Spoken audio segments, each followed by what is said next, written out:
नमस्कार, स्वागत है आपका हमारे खास कार्यक्रम अक्षय ऊर्जा में। मैं हूं अर्चना तिवारी। जैसे जैसे पारा चढ़ता जाता है, बिजली का संकट भी बढ़ता जाता है। क्या इससे छुटकारा पाने का कोई तरीका है? बिल्कुल है, अगर हम अपनी बिजली जरूरत के हिसाब से कोई बेहतर विकल्प खोजें। और वो बेहतर विकल्प है अक्षय ऊर्जा। सूर्य, जो कि कभी ना खत्म होने वाली ऊर्जा का स्रोत है, उसकी ऊर्जा के जरिए हम इस संकट से छुटकारा पा सकते हैं। और सरकार के द्वारा किया जा रहा प्रोत्साहन और सब्सिडी इसमें काफी मददगार साबित हो रहा है। और पिछले कुछ समय में सौर ऊर्जा के इस्तेमाल को काफी बढ़ावा मिला है। आज इसी पर बातचीत करने के लिए हमारे साथ दो खास मेहमान स्टूडियो में मौजूद हैं। हमारे साथ मिस्टर के रमेश कुमार हैं, जो कि जनरल मैनेजर हैं solar energy corporation of India के। आपका बहुत बहुत स्वागत है। साथ ही हमारे साथ मिस्टर सुधीर वर्मा मौजूद हैं, जो COO हैं Acme solar energy private limited के। सुधीर जी, आपका भी बहुत बहुत स्वागत है। तो इससे पहले कि हम अपने दोनों खास मेहमानों से बातचीत करें, आइए पहले देखते हैं सौर ऊर्जा के बारे में ये छोटी सी कहानी।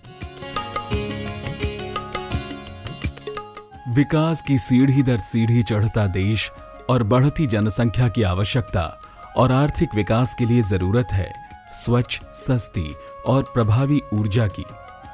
इसका ही जवाब बनकर आई है नवीन और नवीकरणीय यानी अक्षय ऊर्जा स्रोत का आधार सोलर एनर्जी।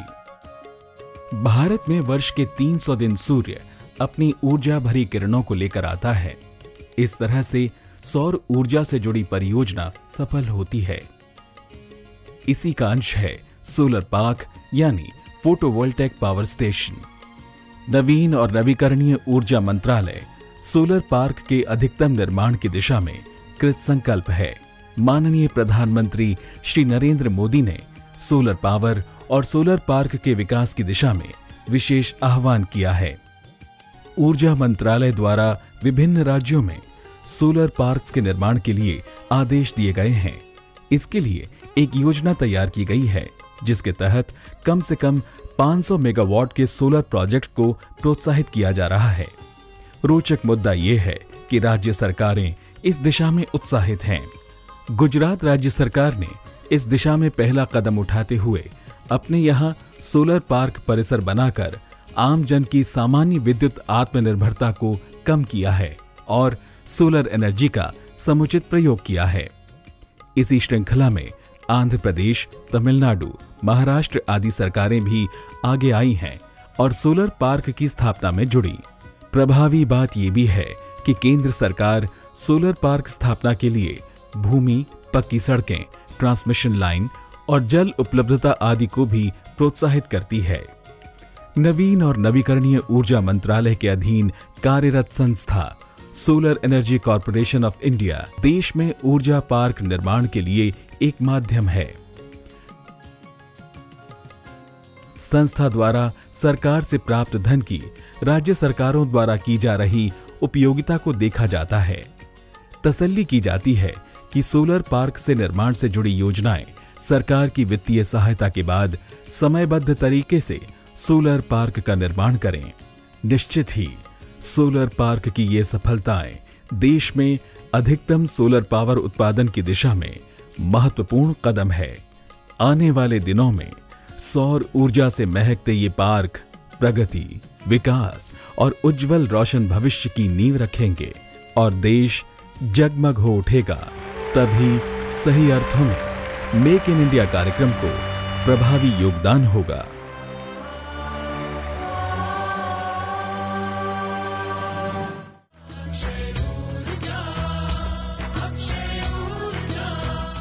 तो सौर ऊर्जा की इस छोटी सी कहानी के बाद अब वक्त है अपने खास मेहमानों से बातचीत का। तो चलिए शुरू करते हैं सवाल जवाब का सिलसिला। सर, सबसे पहला सवाल आपसे ये कि सरकार ने 2022 तक 1 लाख मेगावाट के उत्पादन का लक्ष्य रखा है, तो कैसे इस लक्ष्य को पूरा किया जाएगा? अभी जो हमारा देश में जो है, अभी करीब जो जितना बिजली का जो उत्पादन का जो है करीब 2,60,000 का अभी कैपेसिटी है। तो उसमें आप अभी जो सोलार का योगदान है वो करीब 3,500 है, तो खाली मात्र 3,500 है। तो हमने जो है जो अभी जो भी एनर्जी आ रहा है उसमें करीब 4% ही जो है वो सौर ऊर्जा से आ रहा है। तो 2010 में जो सोलार जो मिशन जो गवर्नमेंट ने सेट किया था, उस टाइम में ये सोचा था कि 2022 तक हमारा देश में 20,000 मेगावाट का सौर ऊर्जा का होना चाहिए, एक सेट किया था 2010 में। लेकिन अभी जो नया सरकार लेने के बाद जो हमारा जो पावर है, हम लोग जो भी कोल्ड वार से डिपेंडेंट है, तो उससे जो प्रॉब्लम्स है, उसमें जो माइनिंग का जो प्रॉब्लम्स है, उसमें जो एनवायरमेंटल जो पोल्यूशन का जो प्रॉब्लम्स है, ये सब चलते हुए एक क्लीन एनर्जी का जो उत्पादन को बढ़ावा देने का काफ़ी उसमें प्लानिंग कर रहा है। तो जो नया गवर्नमेंट का एक सबसे बड़ा ये था कि उससे सोलार से करीब इन्होंने जो असेस करने के बाद ये सेट किया है अभी 20,000 का जगह पे हम लोग जो है 5 गुना मतलब 1 लाख जो मेगावाट है सौर ऊर्जा से आने के लिए अभी प्लान किया हुआ है। इसमें सौर ऊर्जा का सबसे बड़ा आपने जो बताया था कि जो है उसमें कभी ये अनएंडिंग है, उसमें हमेशा आपको मिलता रहेगा। और उसमें जो है जो पावर का जो उत्पादन है डिस्ट्रीब्यूटेड टाइप का, हमारा जो अभी जो हो रहा है कि जो बड़ा बड़ा प्रोजेक्ट से जो पावर आ रहा है उससे हो रहा है, लेकिन उसमें जो गाँव में भी, जो छोटा छोटा जगह पे भी, घर पे भी इसको जो है हमारा एक डिस्ट्रीब्यूटेड टाइप का जो सोलार लगाने में, उससे बहुत ज़्यादा जो है हमारा एडवांटेज मिलेगा उसमें। तो इसको चलते हुए जो 1 लाख मेगावाट को जो हमने जो सेट किया, तो करीब उसमें करीब 40,000 का जो है वो रूफटॉप से आने के लिए अभी सोच रहा है। उसके अलावा एक सोलार पार्क स्कीम है जहाँ पे बड़ा बड़ा प्रोजेक्ट लगेगा सोलार पार्क्स में, उसमें आ जाएगा काफ़ी कैपेसिटी उसमें आ जाएगा। इसके अलावा जो करीब कुछ क्वांटिटी और बहुत कुछ जो प्रोजेक्ट्स है, जो गवर्नमेंट ने ये भी सोच रहा था कि इसमें जो सोलार का जो उत्पादन बढ़ाने के साथ साथ जो है, जो लोगों को उसमें रोज़गारी भी मिलने के लिए, जो अनएम्प्लॉयड यूथ है उनको भी जो है वो जॉब मिलने के लिए एक बड़ा सा प्लान बना रहा है। उसको भी गवर्नमेंट जल्दी से जल्दी वो फाइनल हो जाएगा। उसको भी चलते हुए ये सारा तीनों एरिया में, जो सोलार पार्क्स में हो गया, रूफटॉप्स में हो गया, अनएम्प्लॉयड यूथ को जो छोटा छोटा प्रोजेक्ट्स उनसे बनाने के लिए जिसमें उसको मैन्युफैक्चरिंग करने में मदद करेंगे, गवर्नमेंट ने वो लार्ज सब्सिडी देगा। उसके चलते हुए जो अनएम्प्लॉयमेंट का जो इशू भी हमारा जो एड्रेस हो जाएगा, साथ साथ हमारा जो ऊर्जा का समस्या जो है वो भी, उसके लिए भी इलाज हो जाए। सरकार की प्लानिंग तो बहुत अच्छी है, लेकिन लक्ष्य बहुत बड़ा है। सुधीर जी, ऐसे में आप लोगों का क्या कंट्रीब्यूशन है सरकार के इस लक्ष्य में? गवर्नमेंट का लक्ष्य जो है करीब 1 लाख मेगावाट करने का है 2020 तक। उसमें इंडस्ट्री का बहुत बड़ा योगदान होने वाला है। प्रधानमंत्री महोदय के उससे एक रीइन्वेस्ट एक सेमिनार हुआ था, जिसमें हम सब लोगों ने वहाँ पे पार्टिसिपेट किया था, और उसमें दुनिया भर से लोग आए थे। और एक हमने कमिटमेंट अपनी तरफ से भी, एज ए डेवलपर, मैं अपनी कंपनी की तरफ से बात करूं तो हमने कमिटमेंट सरकार को दिया था कि हम भी इसमें अपना कंट्रीब्यूशन देंगे, और 2020 तक हम अपनी तरफ से 7,500 मेगावाट का प्रोजेक्ट लेके आएंगे। जब अगर हमें 7,500 मेगावाट करना है, तो इसमें जैसे रमेश कुमार जी ने बताया कि इसमें बहुत सारी अपॉर्चुनिटीज़ क्रिएट होंगी, जॉब की अपॉर्चुनिटीज़ होगी, मैन्युफैक्चरिंग इंडस्ट्री यहाँ पे आएगी, क्योंकि इतने बड़े लेवल पे अगर हमें प्रोजेक्ट करना है तो हम सारा डिपेंडेंसी हमारा इंपोर्ट पे नहीं हो सकता है। तो उससे दो समस्याएं हमारी जो है दूर होती हैं। पहली ये है कि जो पावर डेफिसिट है हमारे देश में वो पूरा होता है इससे। दूसरा, इससे एम्प्लॉयमेंट की अपॉर्चुनिटी क्रिएट होती है। और तीसरा, जैसे सब जानते हैं कि ये सौर ऊर्जा है, तो इसमें इट इज़ पोल्यूशन फ्री, तो इससे कोई भी किसी भी तरह का वातावरण के अंदर प्रदूषण इससे नहीं फैलता है। सो अगर ये तीनों ही चीज़ें हमारे एडवांटेज में हैं और तीनों से देश का भला होने वाला है, तो क्यों नहीं इसको किया जाए। इस इनिशिएटिव का, प्रधानमंत्री साहब के इनिशिएटिव का लोगों ने बहुत अच्छे से उसको लिया, और उसके बाद अपनी तरफ से पूरे की पूरी डेवलपमेंट कम्युनिटी ने अपनी तरफ से कमिटमेंट दिया। और जहाँ तक मुझे याद है, ये 100 जो गीगावाट है, या आप 1 लाख मेगावाट कहिए, इससे ज़्यादा का कमिटमेंट गवर्नमेंट को एज ए डेवलपर कम्युनिटी हम लोगों ने दिया है। सर, सेकी किस तरीके से काम कर रहा है सोलर एनर्जी के विकास में? सेकी जो है, जो कि सोलर एनर्जी कॉरपोरेशन है, वो गवर्नमेंट ऑफ इंडिया का एक उसका अंडर है, पब्लिक सेक्टर कंपनी है। सेकी का सबसे बड़ा ये है कि जो सोलर एनर्जी को जो है पॉपुलराइज करना, पूरा राज्य में जो उसको लोगों को पूरा उसका जानकारी मिले, उसके हिसाब से पावर प्रोजेक्ट्स आए सोलर का। इसका जो यूसेजेस को सब लोगों को जो है, सब स्टेट्स को जो है उसको कैपेसिटी एडिशन करना, ये सब हमारा जो मैंडेट है उसमें। तो सेकी जो है 2-3 टाइप का स्कीम्स उसमें करता है।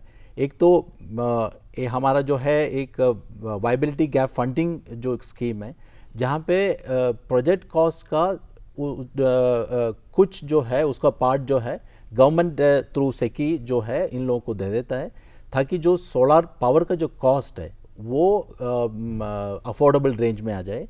तो उसके लिए एक करीब 750 मेगावाट का जो है वो अभी जो है बहुत सारा प्रोजेक्ट्स अभी उसमें कमीशन हो गया है। उसमें जो एक्मे का भी जो एक प्रोजेक्ट है, इनका भी प्रोजेक्ट काफ़ी इसमें दिया हुआ है, 100 मेगावाट का इन्होंने भी लगाया हुआ है।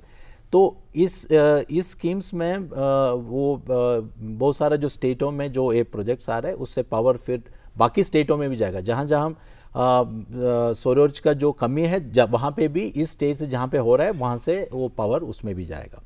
इसके अलावा जो हम लोग उसको रूफ टॉप स्कीम है, जो बहुत सारे स्टेट्स में जो है, जहाँ पे लोगों को अपना रूफ यूज़ करते हुए उसको पावर उत्पादन कर सकता है। जो आपका जितना ऊर्जा जो है अपने उपयोग होने के बाद जितना बाकी है वो आपको ग्रिड में दे सकता है। तो उसमें जो है आपको उससे ये भी लाभ हो जाएगा कि आप जो पावर जितना आपका यूज़ करने के बाद बाकी जो है आपको ग्रिड में जो है उसको सेल कर सकता है। तो एक जो ये प्रोजेक्ट बहुत सारे अराउंड 70 मेगावाट उसमें भी प्रोजेक्ट्स आ गया। इसमें मैंने पहले जैसे बताया कि उसमें जो करीब 40,000 के लिए अभी प्लान किया हुआ है गवर्नमेंट ने, तो बहुत बड़ा सा प्लानिंग इसमें है। तो सेकी ने उसमें एक मार्क दे दिया जिसमें जो स्कीम जो है एक पायलट फॉर्म में अभी लगाया हुआ है, इसको स्केल अप कर लेगा जैसे गवर्नमेंट ऑफ इंडिया ने जो बाकी भी जो प्लान कर रहा है। इसके अलावा जो हमारा जो रिमोट एरियाज है, रिमोट विलेजेस है, जहाँ पे ग्रिड कनेक्टिविटी नहीं है, जहाँ पे उसमें हम लोग एक सोलर लैंडन के लिए बहुत सारा जो है हमने ऑलरेडी इसमें इन्वेस्टमेंट किया हुआ है। इसमें बहुत सारा स्टेटों में जहाँ जहाँ जो बैकवर्ड एरियाज है वहाँ पे वो डिस्ट्रीब्यूट हो जाएगा, जिसमें जो है सोलर लैंडन से वो उनका जो है बिजली का समस्या दूर हो जाएगा। तो उसमें भी जो CSR फंड्स है, बहुत सारा जो पब्लिक सेक्टर्स का उनका जो CSR फंड को देखते हुए उसको यूज़ करते हुए उसमें ये जो रूफ सोलर लैंडन का हम लोग कर रहे हैं उसमें।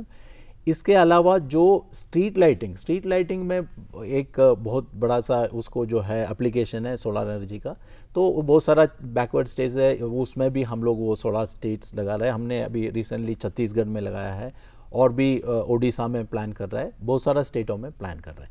तो इसको चलते हुए हमारा जो है सोलर का एक अवेयरनेस क्रिएट करना, उसमें उसके चलते हुए एक सोलर एनर्जी से मैक्सिमाइज करना हमारा लक्ष्य है उसमें। बिल्कुल। तो सरकार की तरफ से तो पूरा बढ़ावा दिया जा रहा है। सुधीर सर, री इन्वेस्ट का आउटकम काफ़ी अच्छा रहा, उसके बाद आप कितने चेंजेस देख रहे हैं?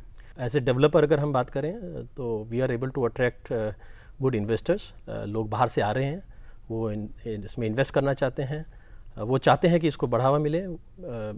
चारों तरफ बहुत पॉजिटिव जैसे मैंने बताया कि सेंटिमेंट्स हैं। और दूसरी तरफ से ये दो तरह से और ये हमें फ़ायदा करता है कि एक आपने पुराने सुना होगा गांव-गांव शहर। ये सौर्य ऊर्जा एक ऊर्जा ही नहीं लेके जा रहे हैं हम गांव-गांव शहर। जैसे आज मैं अगर अपनी बात करूं तो हम आज की डेट में 1000 मेगावाट की कंपनी है और हम हिंदुस्तान के 10 राज्यों में ये प्रोजेक्ट लगा रहे हैं। ये एक तरफ ये सौर्य ऊर्जा देता है, दूसरी तरफ ये एक रिमोट बहुत ही दूरगामी क्षेत्र में जाके ये प्रोजेक्ट लगते हैं जहाँ पे कुछ जो लैंड जो है, जो ज़मीन है, जो एग्रीकल्चर लैंड ना हो, हम ऐसी लैंड ढूंढते हैं जिससे कि हम किसी फार्मर की जो जीविका है, जो उसे एग्रीकल्चर से जो वो अपनी जीविका चला रहे हैं उसको अफेक्ट ना करें। तो इसलिए हम जाके रिमोट जगह पे पहुंचते हैं। तो उससे क्या होता है कि उस एरिया का डेवलपमेंट होता है। वहाँ पे हम अपनी तरफ से ऐसे हम बिज़नेस कम्युनिटी हम CSR की एक्टिविटी करते हैं, वहाँ के स्कूलों में, वहाँ के बच्चों के लिए, वहाँ पे हेल्थ से रिलेटेड जो चीज़ें होती हैं उसके लिए हम अपना योगदान देते हैं, जिससे कि वहाँ की कम्युनिटी को ऊर्जा के अलावा और जो एज इंडिविजुअल जो हम उनको फ़ायदा पहुँचा सकते हैं वो भी हम उनको वहाँ पे पहुँचाते हैं। सोलर पार्क को डेवलप करने के लिए कई बार राज्य सरकारें ज़मीन नहीं देती है, ऐसी कुछ अड़चनें आती हैं, तो इस चुनौती से किस तरह निपटेंगे आप? 1000 मेगावाट का कोई सोलर पार्क के लिए करीब जो है 5000 एकर्स चाहिए। तो उसको अब इसमें जो हमारा जो लक्ष्य है, जो लैंड और किसी में यूज़ नहीं कर सकता है, क्योंकि आपको अगर वो कल्टीवेशन के लिए यूज़ कर सकता है, वो लैंड इसमें यूज़ करने का कोई एक्चुअली उसे ठीक नहीं रहेगा। तो ये जो टारगेट कर रहा है जहाँ पे गवर्नमेंट के पास वेस्ट लैंड पड़ा हुआ है, जिस स्टेट सरकार के पास जो है गवर्नमेंट लैंड और जो वेस्ट पड़ा हुआ है, उस टाइप का जो लैंड को यूटिलाइज करने के लिए उसी के हिसाब से प्रयास हो रहा है। तो इसके हिसाब से अभी जो भी लैंड्स है जो गवर्नमेंट के पास जो पड़ा हुआ है, जिसमें कुछ भी नहीं हो सकता है, उस टाइप का लैंड आइडेंटिफाई कर दिया है, जो कि उसमें बहुत सारा स्टेट ने आइडेंटिफाई कर दिया। उसमें राजस्थान ने आइडेंटिफाई कर दिया, एमपी ने आइडेंटिफाई किया है, आंध्रा ने आइडेंटिफाई किया है, कर्नाटक ने आइडेंटिफाई किया है। तो उसमें अभी तक जो भी जितना भी प्रोग्रेस हुआ है, उसमें हम लोग बहुत बड़ा सा इश्यू अभी फेस नहीं कर रहा है, जो कि वो हर एक स्टेट इतना सारा उसमें इंटरेस्ट ले रहा है, एंड उसके जो गवर्नमेंट के पास पड़ा हुआ है लैंड, उसमें इसमें यूटिलाइज करने में भी और ट्रांसफ़र करने में भी थोड़ा सा बहुत जल्दी हो जाएगा। तो इसके चलते हुए लैंड का बड़ा समस्या बहुत एक्सटेंट तक इसको ऑलरेडी सॉल्व हुआ है। सर, रिमोट एरियाज़ की आपने बात की, वहाँ तक आप लोग कैसे पहुँच रहे? रास्ता बड़ा लंबा है, डगर भी इतनी आसान नहीं है। एक तरफ हमें सरकार की तरफ से पूरा समर्थन और प्रोत्साहन मिल रहा है, जिसमें जैसे अभी हमारे सहयोगी ने बताया कि लैंड के लिए बड़े बड़े सोलर पार्क लगाए जा रहे हैं। बट हमें पता है कि अगर हमारा लक्ष्य 1 लाख मेगावाट है, जो आज हमारा 3500 है, अगर इतनी लंबी राह में चलना है अगले 5-6 साल के अंदर, तो प्राइवेट सेक्टर भी हम अपना पूरा योगदान इसमें दे रहे हैं। हम सोलर पार्क, बहुत बड़ा सोलर पार्क जो बनने जा रहे हैं, उसके अंदर भी हम अपना सौर ऊर्जा के ये प्लांट लगाएंगे।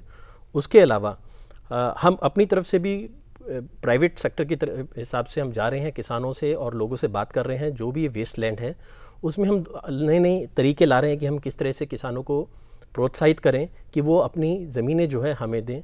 उसमें एक तरीका होता है कि हम लीज़ पे लेते हैं, और किसान जनरली जो है उसको आसानी से हमारे साथ तैयार हो जाते हैं। हम उनके साथ 30 साल का कॉन्ट्रैक्ट करते हैं, जिसमें हम 30 साल के लिए उनको हर साल एक अमाउंट एक आज फिक्स कर देते हैं, उसके बाद एक हर साल इंक्रीमेंटल जितना हम बढ़ाते जाते हैं, और उस तरह से 25 साल का एक हमें रेवेन्यू उनको देते हैं।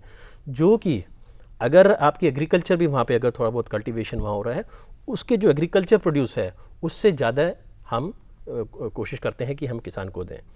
सो एक इस तरह से किसान हमारे साथ आते हैं। दूसरा, रिमोट एरिया में अगर हमें जाना है तो एक इनिशिएटिव जो हम ले रहे हैं एज ए कंपनी, हम स्टोरेज की तरफ हम बहुत काम कर रहे हैं।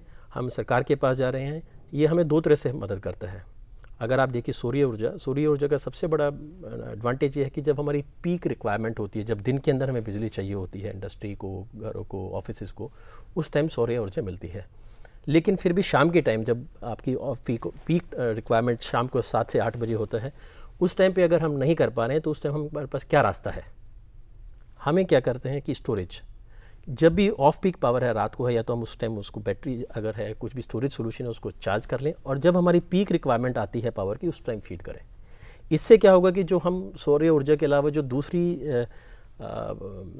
हम ऊर्जा के स्रोत हैं हमारे, जिसको हमें ओवरसाइज करना पड़ता है सुबह की 2 घंटे और शाम की 2 घंटे की मीट करने के लिए, और जब वो रिक्वायरमेंट नहीं है, जब वो हमें ज़रूरत नहीं है, उस टाइम पे हमें उन प्लांट को जो है कम कैपेसिटी पे चलाना पड़ता है, जो कि बहुत ही इनएफिशिएंट तरीका है।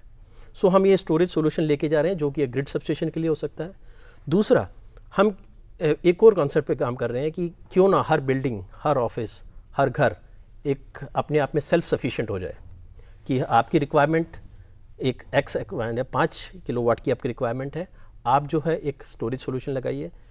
वो इंटरेक्टिव होता है, जो उसके अंदर एक इन्वर्टर लगता है कि आपको जब बिजली है तो वो आपको चार्ज हो जाएगा, जब बिजली नहीं है तो वो वापस को फीड करेगा। ये आप एक छोटे सोलर सॉल्यूशन के साथ लगा सकते हैं कि आप 5 किलोवाट का एक सॉल्यूशन लगाइए, उसके साथ ये स्टोरेज लगाइए। जहाँ आपके पास बिजली नहीं है, जहाँ बिजली है वहाँ आप कॉम्बिनेशन लगा सकते हैं, और या सिर्फ बिजली के साथ आप ये स्टोरेज लगा सकते हैं। सो ये हम लेके जा रहे हैं, जहाँ घर घर ऑफिस, दफ्तर, बिल्डिंगें, गाँव के अंदर लोग सेल्फ सफिशिएंट हो जाएंगे। उनको शायद अगर ग्रिड की अवेलेबिलिटी वहाँ तक नहीं पहुँचा पाई है सरकार, तो उसमें ये बहुत बड़ा योगदान। तो कई महत्वपूर्ण जानकारी हमने हासिल की। अक्षय ऊर्जा में अभी रुकेंगे एक छोटे से ब्रेक के लिए।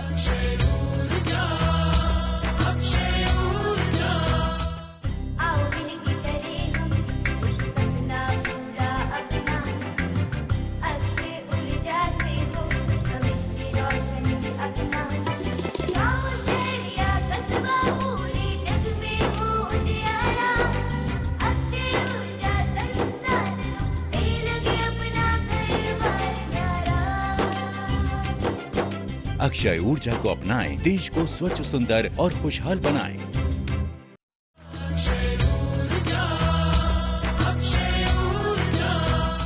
पंजाब में प्राकृतिक ऊर्जा के स्रोत बहुत हैं। ये वह ऊर्जा है जो कभी खत्म नहीं हो सकती। इसी ऊर्जा का नाम अक्षय ऊर्जा है। इस ऊर्जा का प्रयोग श्री दरबार साहिब में भी किया जाता है, जो पूरे भारत में एक संदेश देता है कि इस ऊर्जा से कितना लाभ है। आज हम दरबार साहब में खड़े हैं। हमारा सबसे पुराना ऐतिहासिक शहर श्री अमृतसर, श्री दरबार साहब, यहाँ पे भी इसका इस्तेमाल करना एक स्वाभाविक सी बात है, क्योंकि कोई भी अगर कार्य शुरू करना है तो उसके लिए कोई ना कोई बेस या कोई ऐसी व्यवस्था हमें करनी पड़ती है जिससे कि लोगों के मन में एक एनर्जी के लिए, वो एनर्जी के लिए जो कि लोगों के लिए नई भी है और जिसको हम इस्तेमाल भी इस प्रकार से कर सकते हैं कि घर घर में पहुंचाने के लिए ये सबसे बढ़िया स्थान है, पवित्र स्थान है, पवित्र धरती है। हमारे पावर जनरेशन यूनिट लगा हुआ है, हमारे पानी गर्म करने वाला यूनिट लगा है। पानी गर्म करने वाला वो यूनिट है जिससे कि हम 5000 से ज़्यादा लीटर पानी रोज़मर्रा ज़िंदगी में इस्तेमाल कर रहे हैं। ये पानी गर्म कर रहा है और इसका जो इस्तेमाल आप देख रहे हैं कि नीचे हमारे लंगर हाल में इसका इस्तेमाल किया जा रहा है। पावर प्लांट में हमने एक 25 किलोवाट का एक यूनिट लगा दिया, जिससे कि हम तकरीबन 25 किलोवाट जो बिजली है वो दरबार साहब में इसका इस्तेमाल कर रहे हैं। जगह जगह इससे लाइटें चल रही हैं, पंखे चल रहे हैं और भी अलग अलग स्थानों पर इसका इस्तेमाल किया जा रहा है। ये ऊर्जा प्राकृतिक है, इससे बिजली की बचत भी होती है और सोलर सिस्टम से हमारा वातावरण भी शुद्ध रहता है। सूर्य से मिलने वाली ये ऊर्जा कभी खत्म नहीं हो सकती। जिन साधनों से हम ऊर्जा का उत्पादन करते हैं, जैसे कोयला, पेट्रोल, डीजल इत्यादि, ये सब खत्म होने की कगार पर हैं। आबादी तेजी से बढ़ रही है और इसके साथ साथ मांग भी। इन्हीं सब कारणों को ध्यान में रखते हुए सरकार ने अक्षय ऊर्जा की शुरुआत की। अक्षय ऊर्जा द्वारा हम अपने जीवन में खुशहाली ला सकते हैं और अपने वातावरण को दूषित होने से बचा सकते हैं। अक्षय ऊर्जा में बायोमास, बायोगैस, सोलर एनर्जी और विंड एनर्जी से ऊर्जा का उत्पादन किया जाता है। 2012 से श्रोमणी गुरुद्वारा प्रबंधक कमेटी ने सोलर एनर्जी, सूरज की एनर्जी को यूज़ करने का यूनिट लगवा रखा है। ये कुदरत का दिया हुआ हमें तोहफा जो धूप के रूप में आता है, उससे एनर्जी बनाकर लंगर के लिए पानी गर्म किया जाता है और उसके बिना बिजली भी 30 kV बनाई जाती है। ये बड़ा सफलतापूर्वक चल रहा है। इसके काफ़ी फ़ायदे हैं। एक तो इसका कोई खर्च नहीं है, दूसरी गैस के मुकाबले वातावरण के बहुत फ्रेंडली है। इसके लिए हमें सबको ये चाहिए कि इस कुदरती ऊर्जा को बरतकर दूसरी ऊर्जा की बचत होती है और वातावरण की शुद्धता रहती है। लंगर में और श्री दरबार साहिब में बिजली के लिए इस ऊर्जा को बरतने के लिए हमने 2012 से ये तजर्बा जो किया था वो सफलतापूर्वक चल रहा है। हम प्रण करते हैं कि आने वाले समय में हम प्राकृतिक ऊर्जा का भरपूर प्रयोग करेंगे और अपने भारत को एक समृद्ध देश बनाएंगे।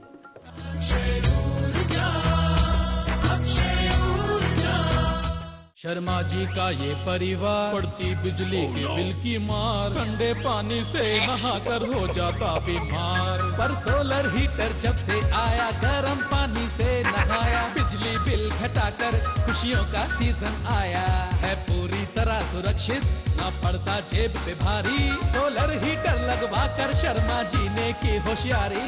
सोलर वाटर हीटर का प्रयोग आवासीय, होटलों, अस्पतालों और उद्योगों में तेजी से बढ़ा है। आज ही इसे लगाएं और ढेरों फायदे पाएं।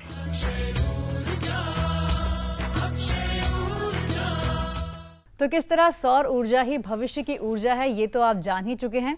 सफलता की इस कहानी के बाद वक्त है अपने खास मेहमानों का शुक्रिया अदा करने का।